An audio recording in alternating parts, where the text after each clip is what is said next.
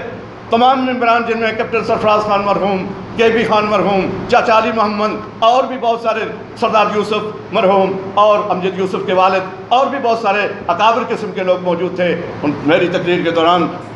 بشمول سردار عبدالقیوم خان مرحوم رحمۃ اللہ علیہ مجاہد اول، ان کی تمام کی آنکھوں میں آنسو تھے، اور اس وقت غالباً 14 یا 15 سال کی میری عمر تھی۔ 14-15 سال کا بچہ جو ہے اس نے اس وقت عزم کر لیا تھا کہ جبر جہاں کہیں ہوگا، ظلم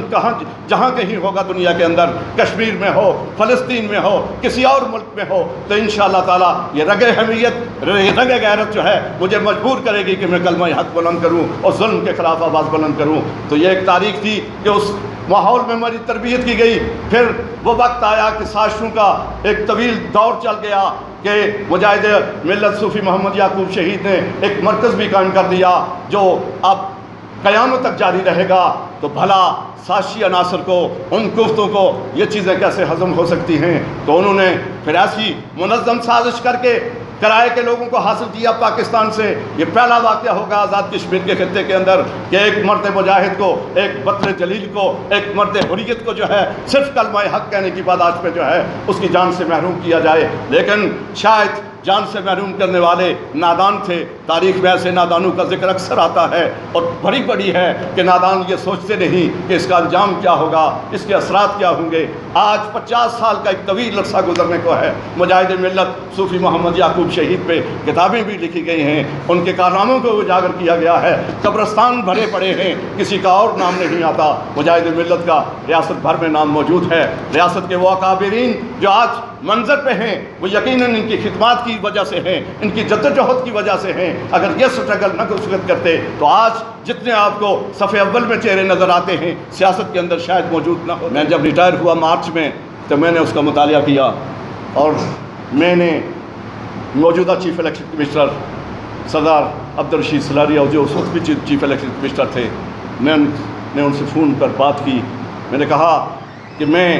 ریٹائرمنٹ کے بعد عملی سیاست میں حصہ لینا چاہتا ہوں، میرے لیے کوئی قدغن تو عائد نہیں ہوگی۔ انہوں نے کہا آپ نے 2020 الیکشن کمیشن ایکٹ پڑھا ہے؟ میں نے کہا جی پڑھا ہے۔ اس میں انہوں نے کہا کوئی پابندی ہے؟ میں نے کہا سرے سے کوئی موجود نہیں ہے۔ اس ایکٹ کے اندر 2020 میں 2 اور ترامیم کی گئیں لیکن اسمبلی کے اندر، لیکن یہ قدغن عائد نہ کی گئی۔ 2020 کی بات کر رہا ہوں، پچھلے سال کی۔ پھر میں نے اللہ کا نام لے کر، چونکہ اپنی ریٹائرمنٹ کے موقع پر میں نے اظہار کیا تھا کہ بستر پہ لیٹ کے مرنا میرے بس کی بات نہ ہوگی۔ میں چاہتا ہوں کہ ساری زندگی جس طرح پہلے گزری ہے، آخر سانس تک جو ہے میں دین مصطفیٰ صلی اللہ علیہ وسلم کی سربلندی، لوگوں کی فلاح و بہبود اور سماجی اور اسلامی اقدار کی سربلندی کے لیے اپنا آخری سانس جو ہے وہ میں سمجھتا ہوں کہ میرا اگر گزر جائے تو میرے لیے غنیمت ہوگا۔ لیکن اتنا اندازہ نہیں تھا کہ وہ قوتیں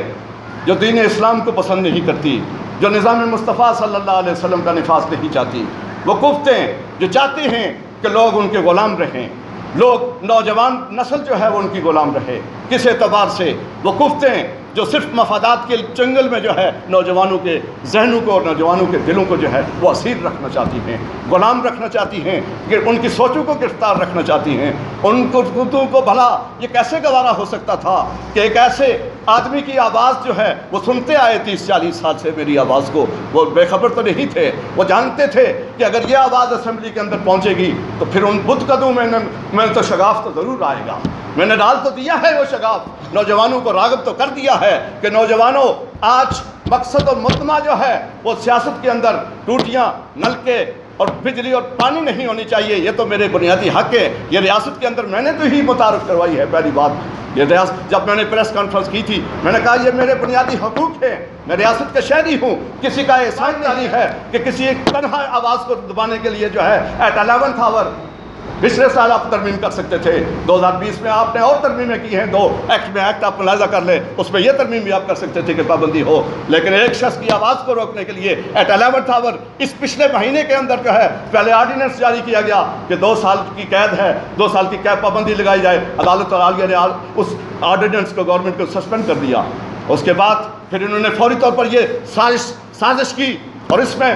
مسلم لیگ کی حکومت اس سے منتیں ترلے کر کے جن قوتوں نے سارے کے سارے یکجا ہوئے ہیں، ایک قوت کے خلاف جو آواز حق بلند کرتی ہے، لبیک یا رسول اللہ کا نعرہ لگاتی ہے، ان کے بظاہر آپس میں اختلافات آپ کو نظر آتے ہیں، لیکن اس ایجنڈے پہ، ایک نقطہ ایجنڈے پہ سارے کے سارے متفق ہیں کہ کوئی ایسی آواز جو ہے اسمبلی میں نہ پہنچے جو دین مصطفیٰ صلی اللہ علیہ وسلم کے لیے بلند ہو اور ناموس رسالت صلی اللہ علیہ وسلم اور تحریک ختم نبوت کا وہ تحفظ کرنے کی بات کر سکے، جس میں ان کو انتباہ کرنا چاہتا ہوں، بتا دینا چاہتا ہوں آپ کے اس پلیٹ فارم سے کہ آپ کے ان ایوانوں کے اندر، آپ کے ان بتکدوں کے اندر اس ناچیز نے ایک شگاف تو ڈال دیا ہے، نوجوانوں کو بتا تو دیا ہے کہ ایک انقلاب آئے گا، ان کی سیاست زیادہ دیر قائم نہیں رہ سکتی انشاءاللہ تعالیٰ۔ پھر یہ سازش اپنے منطقی انجام کو کس طور پر پہنچی کہ انہوں نے ایکٹ جو ہے فاروق حیدر سے ترلے منتیں کر کے کہ ہماری مستقبل ہمارا داؤ پہ ہے، اگر یہ شخص جو ہے وہ اس تحریک لبیک کے پلیٹ فارم سے اسمبلی میں چلا گیا تو ہماری سیاست حلقے کے اندر سے ختم ہو جائے گی، تو پھر انہوں نے بھرپور کوشش کر کے ایک تنہا آواز کو روکنے کے لیے ریاست کی تاریخ میں یہ حیرت انگیز واقعہ میں نے اپنی آنکھوں میں پہلے ہوتے دیکھا، اب ہوتے دیکھا ہے، اس سے پہلے اس کی نظیر نہیں ہے کہ ایکٹ منظور کیا گیا کہ 2 سال کی پابندی عائد کر دی جائے۔ بھلا تم پابندی لگانا چاہتے تھے تو میں تو 1.5 سال سے اپنی کمپین میں ہوں، تو 2 سال پہلے آپ لگا سکتے تھے، اس وقت ایکٹ میں اور 2 آپ نے ترمیمیں کی ہیں، یہ نہیں کی۔ مجھے روکنے کے لیے یہ سازش جو ہے وہ تیار کی گئی ہے، لیکن آپ کی پریس کی موجودگی میں یہ کہنا چاہتا ہوں تحریک لبیک یا رسول اللہ کا یہ آواز جو ہے اب اسمبلی میں ضرور پہنچے گی، اور میں تمام ان کی سازشیں جو ہے انشاءاللہ تعالیٰ عوام الناس کے سامنے بے نقاب کروں گا۔ مجھے پتہ ہے انہوں نے کیا سازش تیار کی ہے اور کس طرح، جس طرح مجاہد ملت صوفی محمد یعقوب شہید کو ان کی جدوجہد سے روکنے کے لیے منظر سے ہٹانے کی کوشش کی گئی، ایک اور آواز کو آج 25-50 سال کے بعد روکنے کی کوشش کی جا رہی ہے، منظر سے ہٹانے کی کوشش کی جا رہی ہے۔ لیکن اللہ تعالیٰ کے فضل و کرم سے جس دین کا میں پیروکار ہوں، جس اللہ پر میں توکل رکھتا ہوں اور جس رسول صلی اللہ علیہ وسلم کا میں ماننے والا ہوں، جن کا امتی ہوں، مجھے یقین ہے قدم قدم پر تحریک لبیک یا رسول اللہ صلی اللہ علیہ وسلم کی یہ آواز اور توانا اور مضبوط ہوتی جائے گی اور اسمبلی میں پہنچے۔ عدالتیں جو ہیں، ریاست کی عدالتیں بڑی باوقار عدالتیں ہیں، جب بھی فیصلہ انہوں نے کیا اس کو میں تسلیم کرتا ہوں، اور پھر جماعت کے زعماء نے مشاورت سے یہ فیصلہ کیا کہ چونکہ وہ کفتیں جو لادینی کفتے ہیں، وہ کفتے جو کسی اور کے ایجنڈے پہ عمل پیرا ہیں، اغیار کے ایجنڈے پہ، وہ نہیں چاہتی کہ تحریک لبیک یا رسول اللہ صلی اللہ علیہ وسلم کا کوئی نمائندہ اسمبلی میں پہنچے، تو انہوں نے کمال شفقت سے انہوں نے کہا کہ آپ کے بیٹے چونکہ نامور قانون دان ہیں، نوجوان ہیں، ابو الحسنات، تو کیوں ان کو ہم جو ہے تحریک لبیک کا ٹکٹ دیں۔ میں سمجھتا ہوں یہ سعادت میرے حصے میں ہی آئی ہے، ان کے حصے میں آئی ہے، تو آج میں یہ اعلان کرتا ہوں کہ آئندہ تحریک لبیک یا رسول اللہ صلی اللہ علیہ وسلم کے اس پلیٹ فارم سے انشاءاللہ تعالیٰ ایک نوجوان قانون دان ابو الحسنات ایڈوکیٹ آپ کے سامنے ہیں، اور آپ آج سے بھرپور طریقے سے جتنے بھی یہاں اراکین بیٹھے ہیں ان کو پیغام دینا چاہتا ہوں آپ کے اس پریس کے حوالے سے کہ آج سے آپ اپنی کوششوں اور محنتوں کو 4 گنا زیادہ کر کے ان کفتوں کو یہ پیغام دیں کہ وہ شاید بھول چکے تھے، وہ شاید غلط فہمی میں تھے، وہ شاید گمان میں تھے کہ یہ راستہ حق کا راستہ، اس کو کانٹے بچھا کے، اس کو رکاوٹیں پیدا کر کے، اس کو سازشوں کا جال سازشوں کا جال بن کے اس حق کے راستے میں رکاوٹیں پیدا کی جا سکتی ہیں، اور حق پہ جانے والوں کو، ناموس رسالت صلی اللہ علیہ وسلم کی بات کرنے والوں کو، تحریک ختم نبوت اور حضور صلی اللہ علیہ وسلم کی ختم نبوت پر پہرا دینے والوں کی بات کو شاید روکا جا سکتا ہے۔ وہ خیال تو کر سکتے ہیں، لیکن یہ خیال بھی جھوٹا خیال ہے، جس طرح اور ان کی چالیں جو ہیں وہ جھوٹی ہیں، پسند ہو جائیں گی، نیست و نابود ہو جائیں گی۔ لوگ پوچھتے ہیں کہ آپ کا روشنی سے کیا تعلق ہے، آپ کا نور سے کیا تعلق ہے، آپ کا مدینہ منورہ کی اس مرکز سے کیا تعلق ہے، تو میں کہتا ہوں کہ میرا اس دیے سے کیا تعلق ہے، میرا تو اتنا تعلق ہے کہ ہوا اس سے بجھاتی ہے، میں پھر اسے جلا دیتا ہوں۔ حلقے کی بات بھی ہوگی، اس حلقے سے باہر کی بات بھی ہوگی، جتنی قوتیں جو ہیں وہ کسی خاص ایجنڈے پہ بھی عمل پیرا ہیں، اور وہ کوئی بھی ہو سکتے ہیں، میں ان کا نام نہیں لینا چاہتا، لیکن کیونکہ میں شاید عوام الناس کے پاس جب کسی اجتماع میں بات ہو تو میں وہاں یہ کہہ سکوں، اب شاید قبل از وقت ہوگی، لیکن وہ قوتیں موجود ہیں، آپ جانتے ہیں، چونکہ آپ سے کوئی ڈکی چھپی بات نہیں ہے۔ 1 سال پہلے کی میں نے بات کی ہے کہ 2020 میں نے عملی سیاست میں حصہ لیا، اس وقت اس ایکٹ کے اندر 2 ترامیم کی گئیں، اور ایٹ 11th آور اس پچھلے ماہ میں